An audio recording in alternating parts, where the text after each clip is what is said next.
សួស្តីបងប្អូន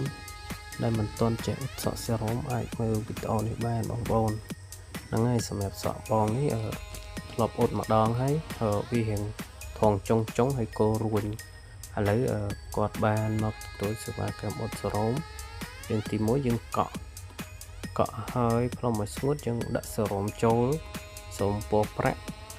តបមកយើងផ្អាប់ទុក35នាទីទៅ40នាទីតាមសក់គេរួញខ្លាំងឬក៏មកល្មមបន្ទាប់ពីយើងលាបរួចហើយក៏យើងឃ្លុំទុក35នាទីដូចខ្ញុំនិយាយមិញហើយក៏យើងគីឲ្យថ្នាំចេញយើងក៏គៀបកម្ដៅ230សម្រាប់យើងគៀប230យើងគៀបមកស្ទប់ដោយគាត់គៀបចឹងមកបងណាហើយយើងគៀបមកស្ទប់ហើយទៅមកស្ទប់ឆ្អិនល្អហើយក៏យើងបន្ថយកម្ដៅ230មក180ឬក៏190តាមសក់គេមាំបើសិនជាយើងប្រើកម្ដៅខ្លាំងវានឹងអាចបោះចុងឆ្កើតបាទឥឡូវយើងបានឃើញលទ្ធផលដែលយើងគៀបហើយ